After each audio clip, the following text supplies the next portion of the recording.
propriedade e avareza, né? A gente tem que pensar aqui, né, é um paradigma, né? Existe avareza porque existe propriedade. É como se uma coisa e outra elas não estão dissociadas, né? E essa propriedade, né, ela pode ser várias coisas. Então, o que Joana de Ângeles está nos querendo mostrar, né? Qual é a nossa relação com a propriedade? Bom, então, Joana de Ângeles, e a tela não quer mudar. Aí. Mudou aí, né? Bom, sim, senhor. Então, propriedade, o texto da Joana de Ângeles vai trabalhar com o tópico 8 do Evangelho segundo o Espiritismo, lá no capítulo 16, né? Que é desigualdade das riquezas. Não podeis servir simultaneamente a Deus e a Mamon, né? Como que a gente deve pensar, né, esse Deus e esse Mamon, né? São coisas antagônicas, um tem que estar distanciado do outro. O que vocês acham, hein?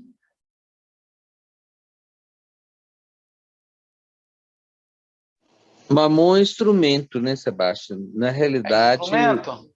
é instrumento. Na realidade, ele não é o nosso fim, né? Então, a gente não serve a ele, a gente usa dele para chegar ao nosso fim. Entendi. Eu acho que aí a palavra aí Vai. para mim, Sebastião, é servir. Servir? É. Essa que é a palavra. A ação, né? O ato é a ação, né? E a palavra simultaneamente, ou um ou outro. Não dá para conciliar as duas coisas, porque elas têm objetivos diferentes, né? Essas duas coisas têm funções e objetivos diferentes, né? Então, esse texto do livro do Evangelho segundo o Espiritismo, ele começa assim, né? A riqueza constitui uma prova muito arriscada, mais perigosa do que a miséria.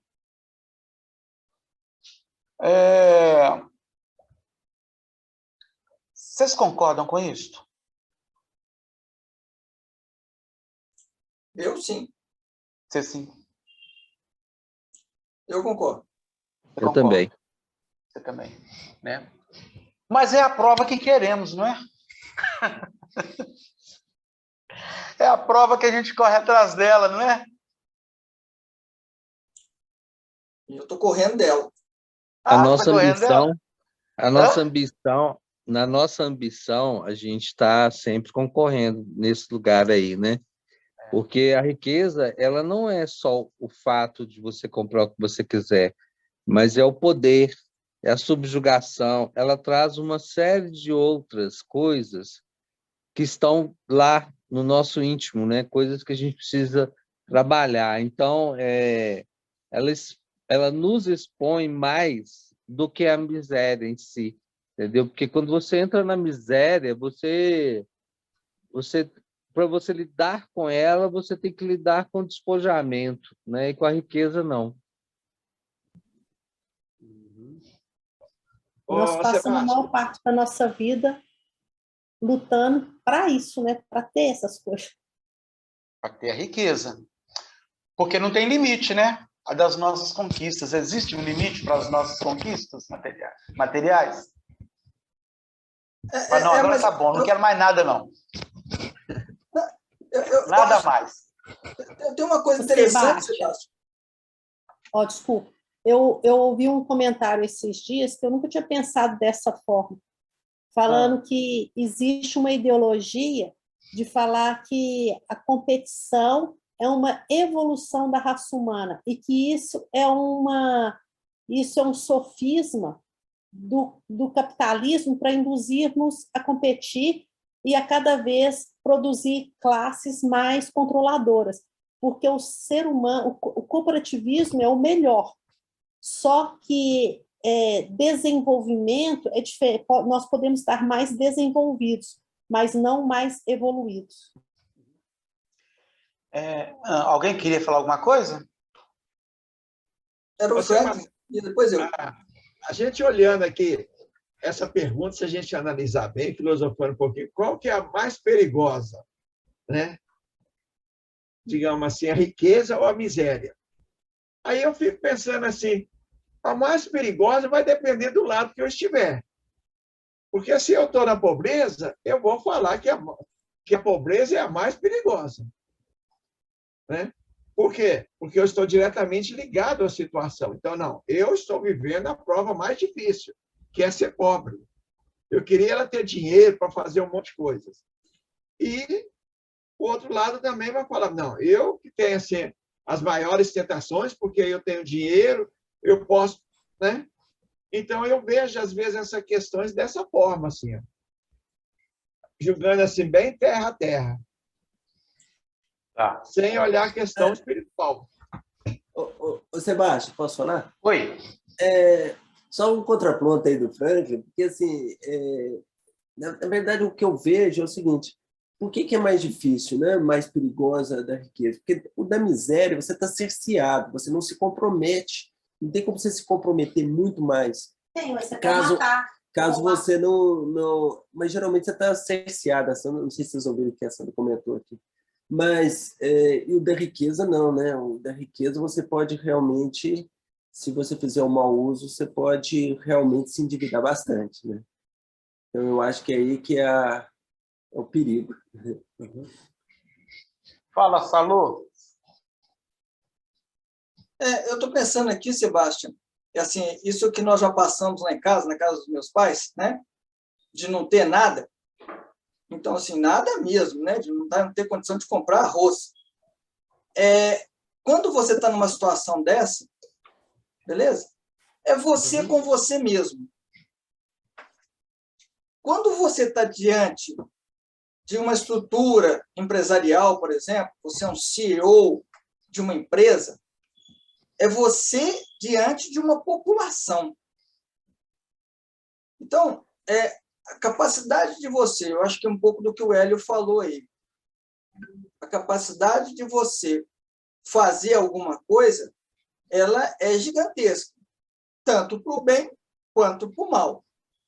No caso da miséria, você está limitado a si próprio, na maioria das vezes, porque você não tem muito o que fazer, você não tem extensão de ação. De exemplo, né?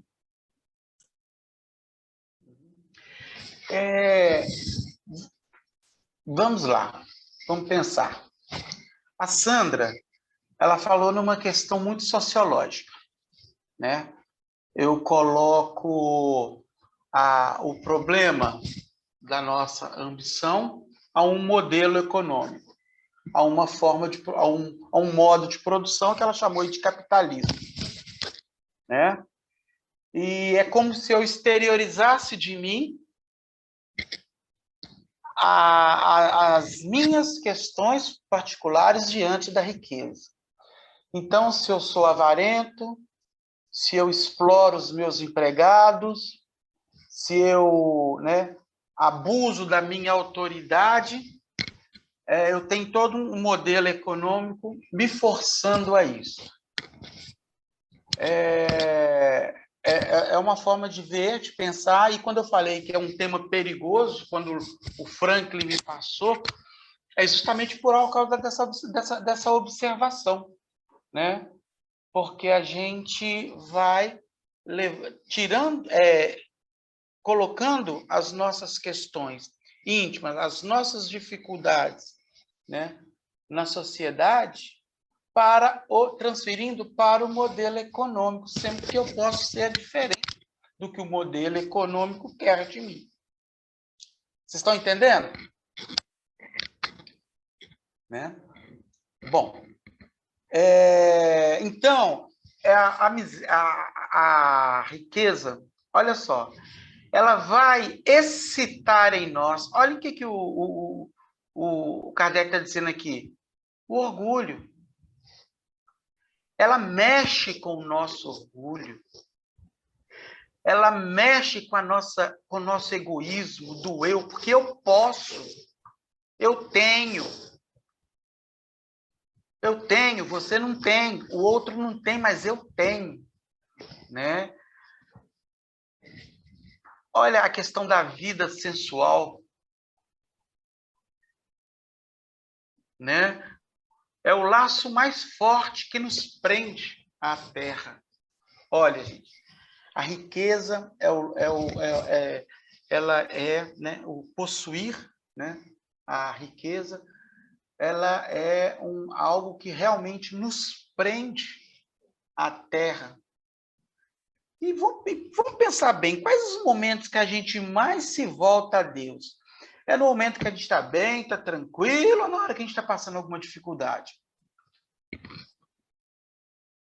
Balançou a cabeça aí, Salomão? É ou não é?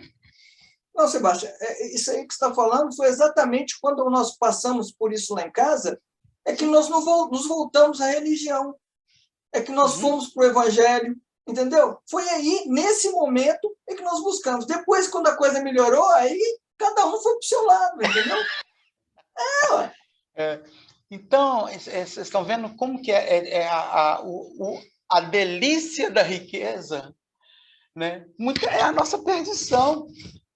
Pode ser o nosso atraso, pode ser, né, a nossa âncora que nos prende à matéria, que nos prende à terra. Então, muitas vezes, né, o oposto da riqueza, né? Eu não vou nem falar de miséria. A miséria também, que também deve ser uma prova muito difícil. Não deve ser uma prova fácil. Eu não tenho experiência com a riqueza, também não tenho experiência com a miséria. Miséria no sentido, assim, já tivemos situações muito difíceis e tudo mais, mas, assim, de miséria, ainda não. Né? Ô, Sebastião, mas também... Oi. Desculpa te interromper, eu posso fazer uma provocação, mas se eu sair, você pode... Eu adoro as provocações, velho. Veja, quando a gente fala de atender, de servir a Mamon, do que nós estamos falando? Nós estamos falando das coisas mundanas, das coisas materiais. Mas não só das materiais, do sentido de material. Observe que nós somos aqui, a maior parte de nós estamos aí, eu acho, acima de 50, né? Eu não sei se tem jovens aí, me desculpa. Mas para os jovens, essa coisa material já mudou um pouco, né? Então, eu fico pensando que a gente tem que enardecer isso um pouco, que o que é riqueza? Que riqueza hoje, mesmo para uma indústria, a Unimed aí, ó, do Salomão vai saber falar, não é patrimônio físico, né? É um digital, está tudo nas nuvens, você não vê, né? Está cada vez mais fluido, né? Esse material sólido que os pais da gente falavam, você precisa ter uma casa, você tem que ter ali, encostar nas paredes, isso acabou. E aí, cada vez mais, a riqueza é de conhecimento. E muitos adquiriram muito conhecimento, e esse conhecimento é perdição. Não é só pela riqueza só material, sabe? Mas é pela riqueza também do conhecimento que é utilizado para perverter, para poder, né? Em detrimento dos outros, né? Para escravizar, para você forçar as pessoas a fazerem coisas que você quer que eles façam sem eles mesmos perceberem. Isso tudo vem de uma riqueza. Qual que é a riqueza? A riqueza de conhecimento que ele poderia estar usando para o bem. Então, eu acho que a gente tem que enlarguecer isso, porque o mundo está mudando, né? Em breve, eu acho que a gente não vai mais, né? Eu espero, em breve não é daqui a 1 ano, 2 anos, mas eu acho que no futuro, né, tudo indica que nós vamos estar trabalhando só no virtual, né? E as coisas materiais já estão mais ou menos elucidadas. Nós vamos passar para um outro patamar de discussão nisso. E eu acho que essa discussão aqui ela é muito profunda, como a Joana de Ângeles coloca. É muito mais profunda, né? Quando você tem conhecimento, mesmo na miséria material, mas quando você tem conhecimento, você tem riqueza. E será que você usa para o bem?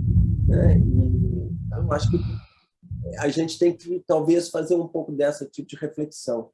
Porque todos nós somos ricos em alguma extensão, e aí, nesse sentido, sabe? E como é que nós estamos usando essa capacidade? Olha, Hélio, eu posso até concordar com você, mas vou te falar que até esse conhecimento, né, ele busca o material, né? Esse conhecimento, né, que a gente vê nessa turma jovem, até esse virtual que a gente, né, não vê, não toca, mas ele está recheado de interesses materiais, né? Eu posso não ter no bolso o dinheiro, eu posso não ter, mas em algum lugar existe algo que se materializa, né?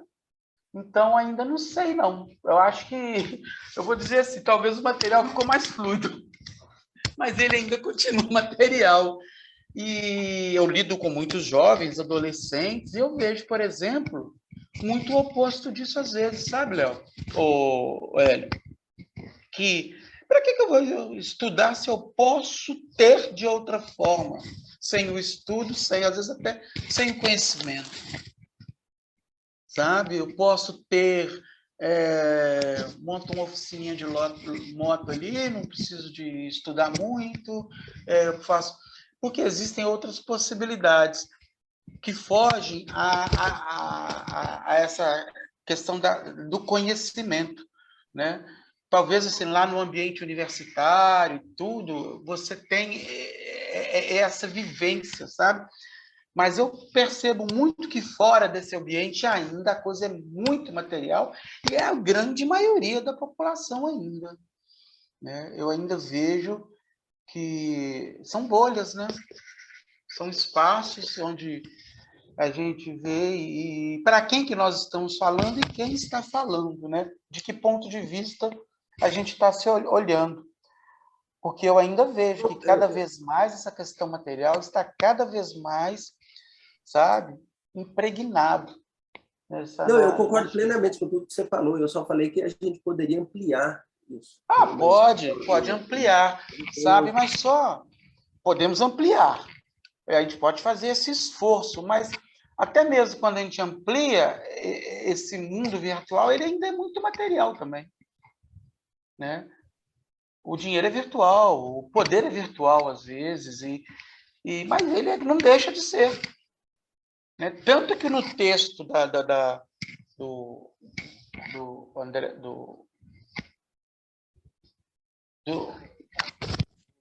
Allan Kardec, ele vai tratar o tempo todo de questões materiais. O mundo mudou, mas o que nos prende ainda é a questão material, né? E aí, olha só como que o texto do Kardec vai dar sequência. Quando Jesus disse ao moço que o inquiria sobre os meios de ganhar a vida eterna, o que Jesus fala para ele? Desfaze de todos os teus bens e segue-me. Né? E aí o texto vai dizer que apego aos bens terrenos é um obstáculo à salvação. Se desejava por observar certos... Se aquele jovem, né, se julgava quite com a justiça divina, porque conhecia alguns mandamentos, é o que ele fala, né? Conheço todos os mandamentos. O desejo dele de obter a vida externa não ia ao extremo de adquiri-lo com sacrifício. Então, gente, o que eu percebo no texto, né, que servir a Deus é sacrifício, né? Requer sacrifício, inclusive o sacrifício material. mas não é o sacrifício material de não tê-lo. É o sacrifício material de não ser apegado a ele. Porque ele pode faltar um dia. Se ele faltar, o que a gente faz? Tá rindo, Salomão? Por quê? Não, é exatamente isso, sabe, Sebastião? Né? É por isso que eu... Veja, quando eu falo de você aqui para a turma aqui em casa, que você é não meu grande faça exemplo, isso. a minha inspiração, tá certo? Para o meu Pois futuro, é. tá? Pois É exatamente isso. É Vamos chegar lá. na decisão, na hora que você tem que decidir algo importante, que você abre mão, tá certo? Das suas posses ou de uma possível posse para que você ganhe um conforto espiritual. Ou seja, é uma coisa de ordem íntima. Então, aqui, na hora que desfazes de todos os seus bens, não quer dizer que você vai chegar lá e vender. Não, não é nada disso. É que a ação que você vai tomar a partir da decisão de não se prender a esse bem é que é o futuro que você está planejando para si mesmo. E quando Cristo fala, desfaze de teus bens e segue-me, né? Eu vejo isso muito também, é algo assim, tipo, compartilhe, né? Não concentre, não seja exclusivista, né? Não sei, porque um dos problemas nossos, né, é concentração. Mas vamos lá. Vai rodar não, página?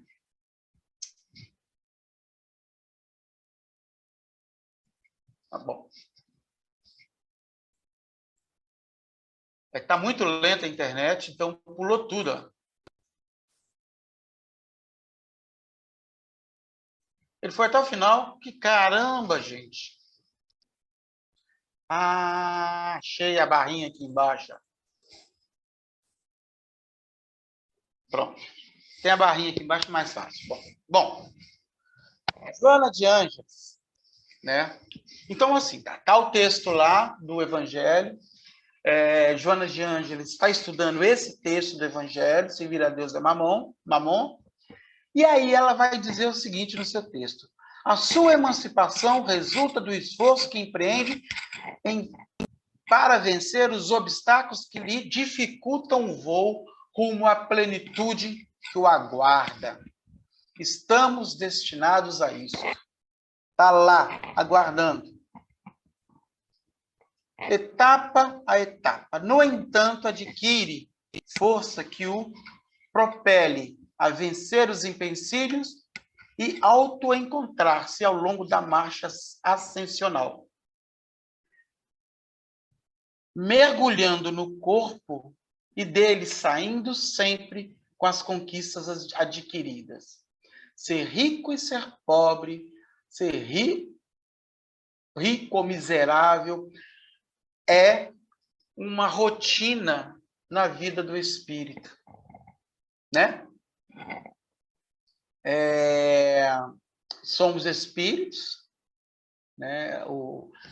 Acho que a grande reflexão que o espiritismo traz para nós é nos vermos como espíritos e não como corpo, matéria, e por sermos espíritos, aí vem, né? Imortalidade da alma e reencarnação. Então, gente, ser rico e ser pobre será uma rotina na nossa vida. Né? Ser miserável, ser um morador, ser alguém em situação de rua, sei lá, pode ser o que nos aguarda mais à frente. Né? E a gente pensa nisso, porque quanto mais a gente se aprisiona, né, no possuir, parece que mais distante fica isso da gente. E se amanhã a minha prova tiver que ser essa? Eu tiver que me preparar para isso? Né? Eu já não poderia estar me preparando para isso desde já?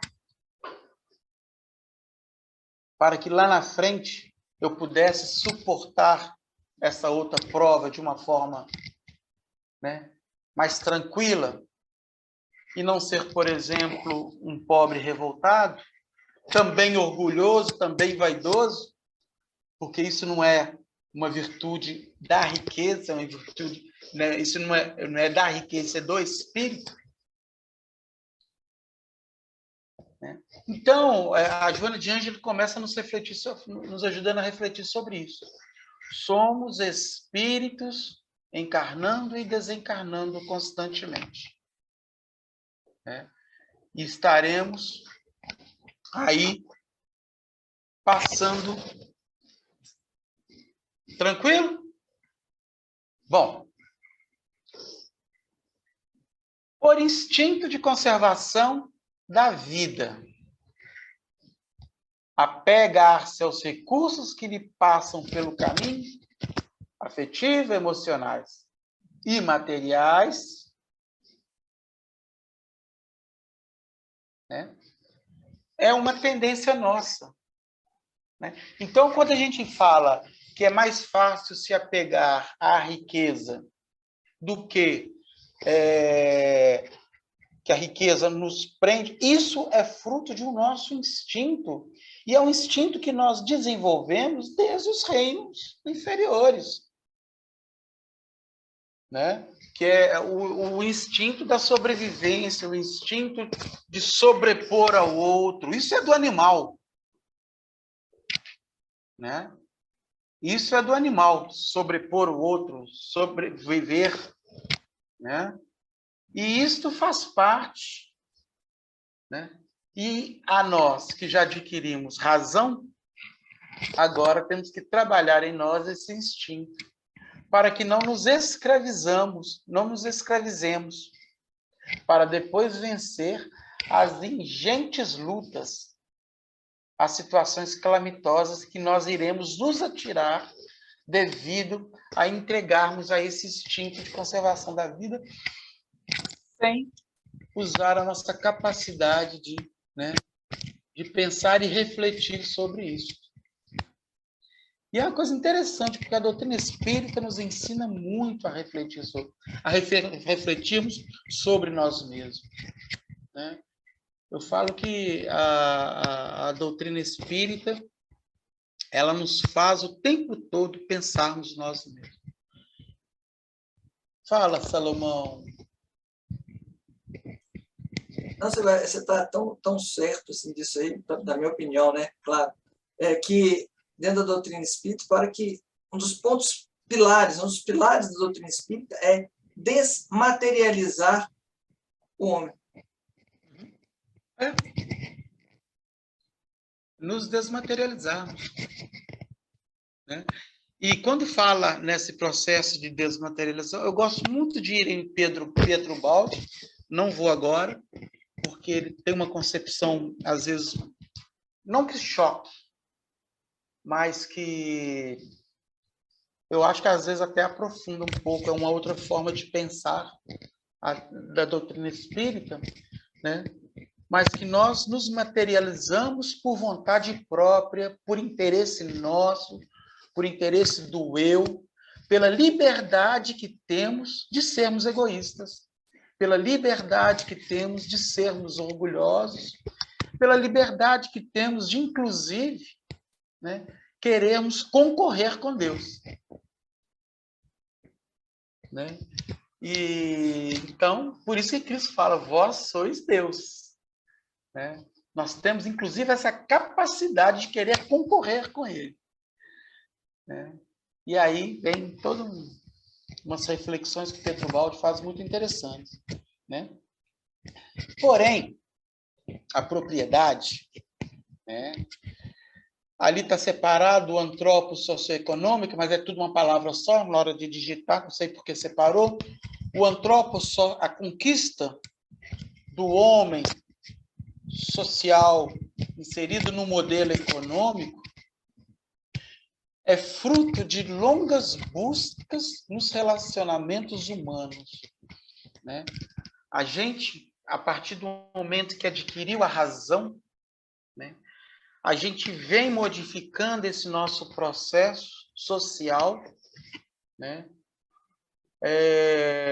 econômico, né, e aí a gente vai ter várias formas, né, de pensar, né, a produção material, que ela é necessária, né?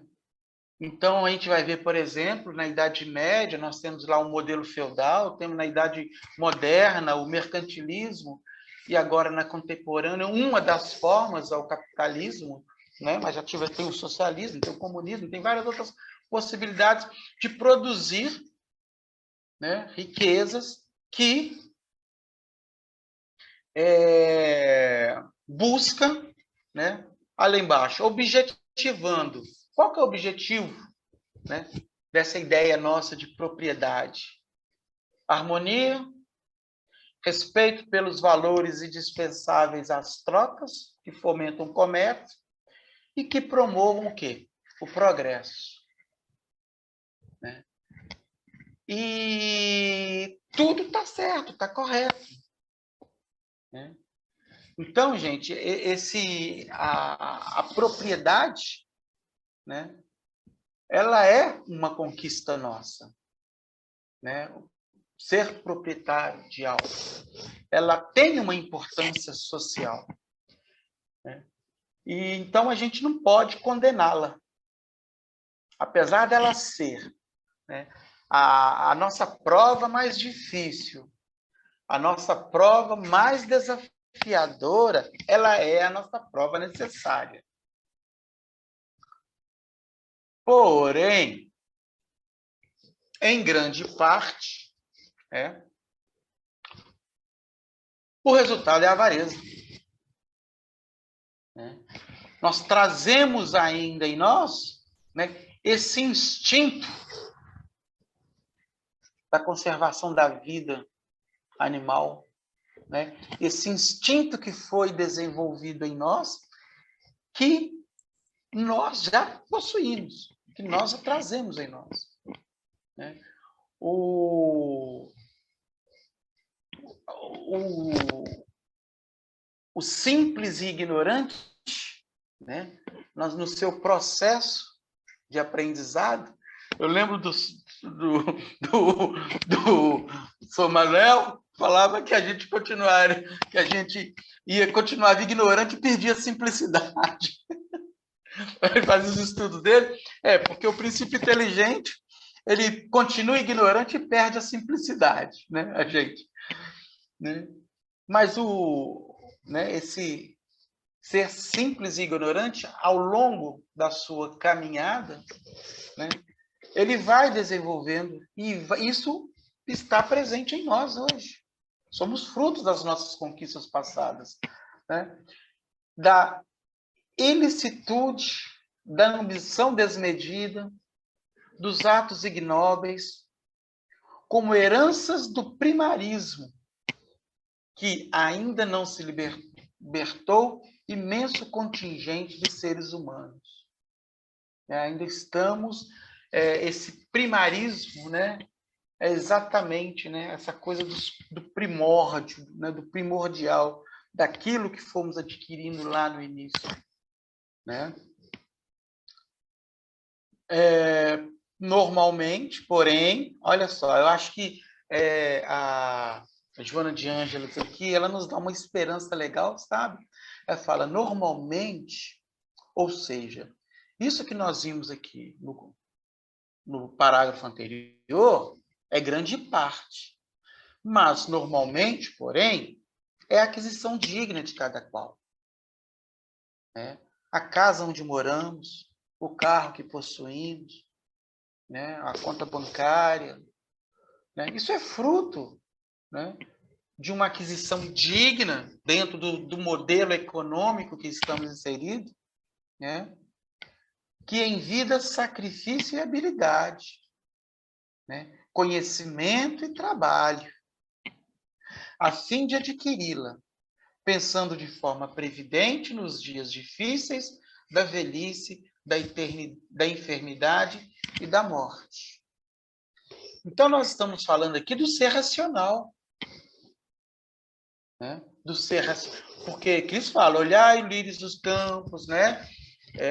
Eles não plantam, não ceifam, no entanto, né? O Pai os cobre de beleza, os pássaros do campo, né? Então, quer dizer, a vida nos proporciona, sim. Porém, ela precisa que nós retribuamos com sacrifício, né? A habilidade aqui ela é fruto de conhecimento, né? Qualquer conhecimento, não estou falando aqui de conhecimento de escola, não. Né? Tem profissões muito dignas que, às vezes, dispensam, né, o conhecimento, mas são profissões extremamente dignas e necessárias para a sociedade. São habilidades desenvolvidas. Eu não sei levantar uma parede de tijolo, acabou. Né? Durante a pandemia, resolvi pintar a casa, já que até me está brigando porque falta pintar lá no fundo. Né? Mas eu olho, vejo tanto defeito na parede, que eu falo, ai, meu Deus do céu. Eu vejo tanto defeito na pintura, mas a habilidade que eu não tenho. Né? Labor a fim de adquiri-la. Né? Pensando de forma previdente, é importante pensarmos no amanhã, nos prepararmos para o amanhã, né?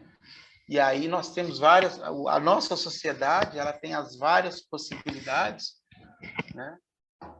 E é algo que a gente tem que pensar muito mesmo, porque uma coisa muito importante que lá na frente, mais na frente, não sei se vai dar tempo de nós chegarmos lá, porque essa riqueza, até agora nós estamos pensando no individual, mas existe uma questão coletiva, que é o outro.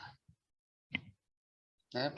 O outro, que muitas vezes não teve a mesma oportunidade de adquirir, conhecer os mesmos conhecimentos, as mesmas habilidades, de ter os mesmos trabalhos, como ele faz para que lá na frente ele tenha também, né, algo que o previna de dias difíceis na velhice, das enfermidades, né? Então, lá na frente, mais na frente, ele vai falar de uma coisa que nós chamamos de solidariedade social, né? Quando a gente pensa ela fala onde, né, e principalmente na avareza, né? Que é o fim que seria o fim do pensar social, né? Do agir social, da riqueza também pensando no social, né? Que aí vem as questões da concentração e tal, e parará. Né? Que é coisa do modelo econômico, conforme diz a Sandra, mas são problemas que nós carregamos em nós, que se expressa, né, como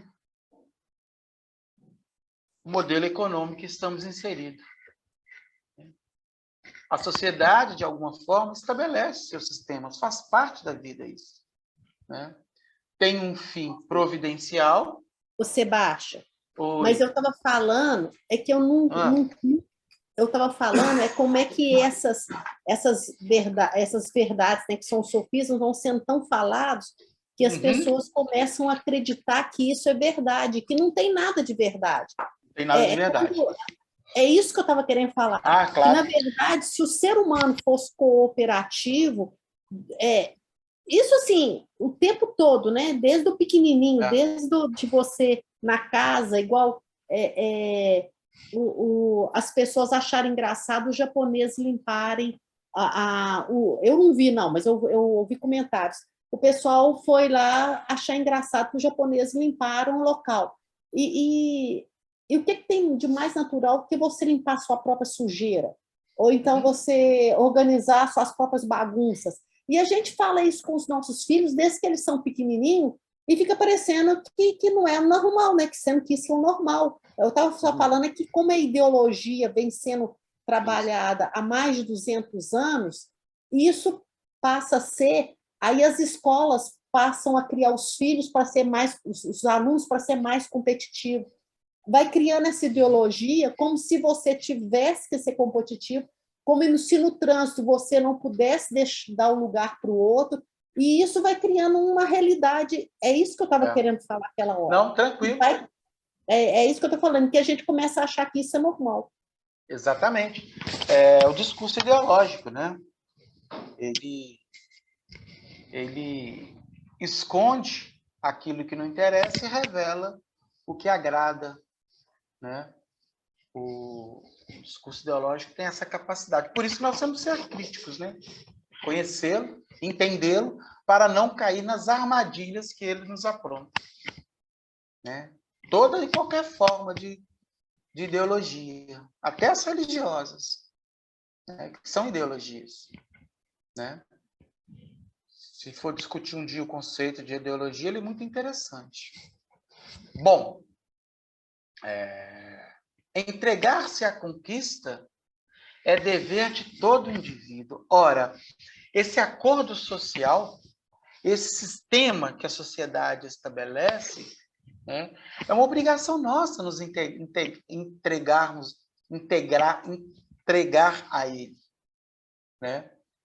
Claro que aí tem, né, a nossa ação que pode, inclusive, melhorá-lo, que pode, inclusive, contribuir através do nosso exemplo, né, da nossa fala, para que esse sistema, né, se transforme em um sistema cada vez mais justo, né? E não nos entregarmos a ele, né, como a Sandra disse, né, simplesmente reproduzindo, né, as ideologias que estão por detrás dele, né? Então, olha, entregar-se à conquista é dever de todo indivíduo que pensa e constitui célula do organismo da sociedade. A família depende desse recurso, né? Se não fosse, né, os recursos econômicos, os nossos filhos não estariam, né, com muitos deles com a formação que eles têm hoje, com a posição na sociedade que eles têm hoje. Não estou falando.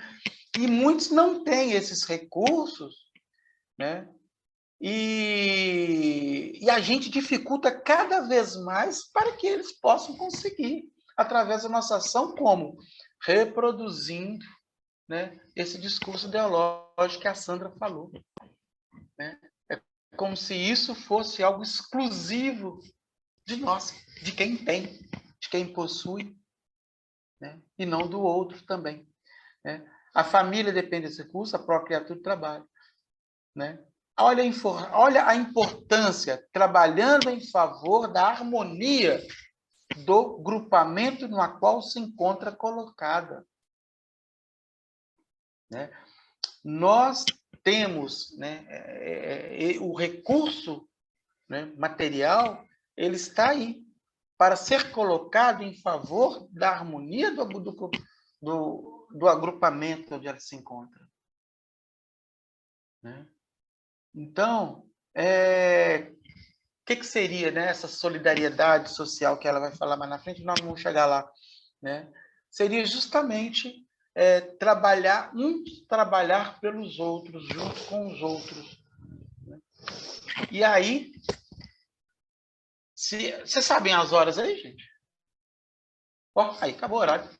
Se é um meio de alcançar-se equilíbrio e bem-estar, torna-se instrumento dignificante.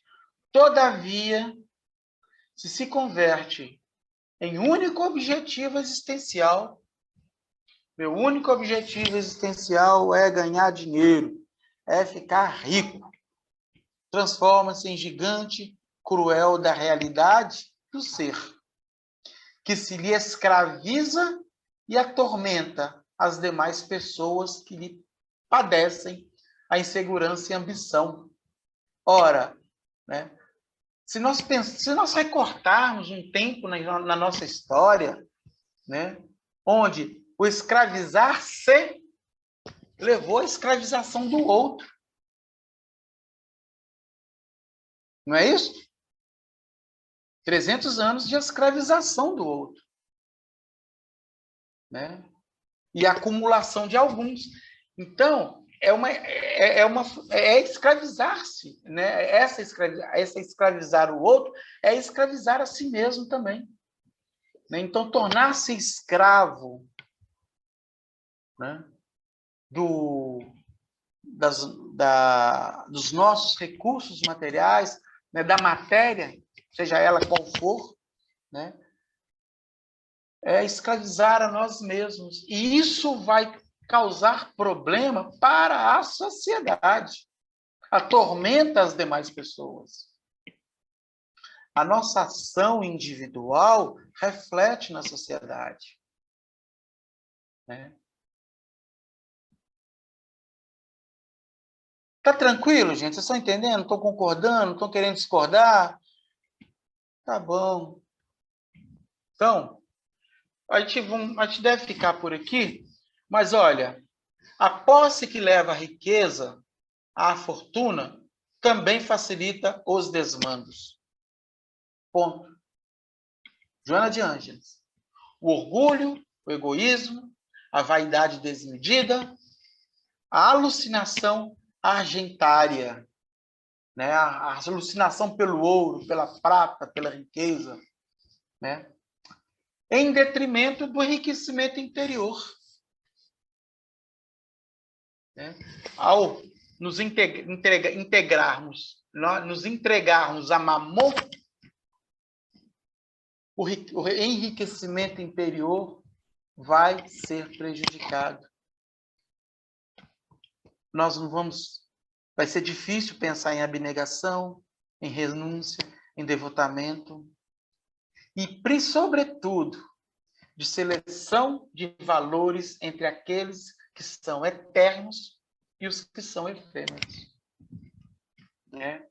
Mamon, né, nos leva, né, privilegiarmos Mamon, nos levam a selecionar para nós, a escolher para nós aqueles valores que são efêmeros, que são transitórios, né, que nos irão distanciar de Deus, né? Irá cada vez mais nos prender à matéria, né? O texto, gente, vai mais, acho que vocês quiserem ler, né? Então, olha só que interessante, né? É como se nós pudéssemos interpretar, que Joana de Ângeles vai interpretar o texto de Jesus da seguinte forma: é um antagonismo entre a realidade do si Deus, né? Do si, quando eu falo em Deus, eu estou falando de mim. Vós sois deuses, ele está em mim, né? E o capricho do ego. O primeiro é permanente, o outro é transitório. Eu sobrevivo à matéria, né? Eu tenho vida eterna. A matéria é transitória, eu não vou levar nada daqui. Nada, nada, nada material. A não ser o que eu conquistei, seja no campo intelectual, seja também no campo afetivo, das amizades, dos amores. É isso que eu levo. É isso que me acompanha, né? Vocês lembram o que Lísias fala para André Luiz? Né? Você ficou 8 anos, um pouco mais de 8 anos, naquelas zonas de sofrimento. Você só saiu quando o médico do mundo te abandonou. E o homem, e o Filho de Deus ressurgiu. Né? Olha que coisa interessante, quando o médico do mundo sumiu, desapareceu. Né? E você, né? E o Espírito, né? Filho de Deus, ressurge novamente. né? E é esse médico do mundo que cada vez tem que desaparecer de nós. É estar sem ser, né? Estar no mundo sem ser do mundo. Né? E Jesus nos fala isso de uma forma fantástica, né? Eu venci o mundo. Né? Quando ele é totalmente dilapidado materialmente, ele está dizendo, isso aqui é matéria, isso aqui não... Eu venci isso aqui. Né? A conquista do mais altos patamares, né? É o permanente. Né? É o que vai permanecer. O outro, o transitório, é o mesquinho, é o diminuto, é o mediatismo inseguro de necessidades que não cessam, não acabam as necessidades. Essas necessidades materiais sempre serão.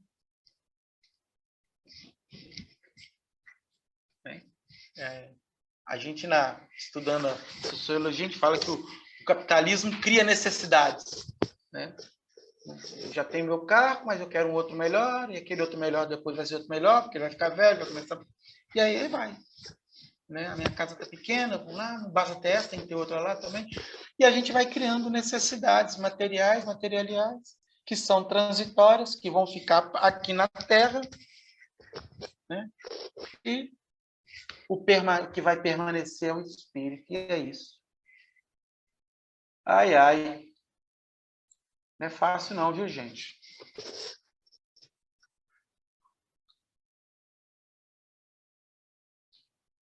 Sumiu daí? Sumiu, né? Sumiu, tá certinho. Não é fácil. Não foi tudo, não. A gente perdeu um pouquinho de tempo com blackout aqui. Mas é isso.